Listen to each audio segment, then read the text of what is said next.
வணக்கம் என் அருமை இளைஞர்களே. இன்றைய டிஜிட்டல் உலகில் நீங்கள் ஒரு பெரிய மாற்றத்தின் நடுவில் இருக்கிறீர்கள். தொழில்நுட்பம் உங்கள் கைகளில் இருக்கிறது, ஆனால் அது உங்கள் இதயத்தை கட்டுப்படுத்தக்கூடாது.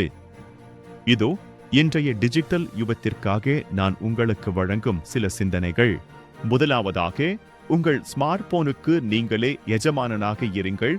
அதற்கு ஒருபோதும் அடிமையாகாதீர்கள். அது உங்களை இயக்கக்கூடாது, நீங்கள்தான் அதை நற்பணிகளுக்காக இயக்க வேண்டும். இரண்டாவதாக, சமூக ஊடகம் என்பது ஒரு அழகான விளையாட்டு மைதானம் போன்றது.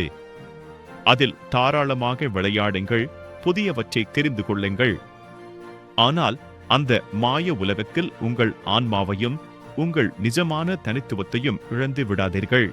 மூன்றாவதாக, ஒரு முக்கியமான எச்சரிக்கை: மற்றவர்களின் முகப்பு படங்களுடன் உங்கள் வாழ்க்கையின் திரைக்கு பின்னால் நடக்கும் நிஜங்களை ஒருபோதும் ஒப்பிட்டு பார்க்காதீர்கள். ஒவ்வொருவருக்கும் ஒவ்வொரு போராட்டம் உண்டு. மற்றவர் காட்டுவது முழுமையான உண்மை அல்ல. இறுதியாக, தொழில்நுட்பத்தை பயன்படுத்தி வெறுப்பு சுவர்களை எழுப்பாதீர்கள். மாறாக, உறவுகளை இணைக்கும் பாலங்களை அமையுங்கள்.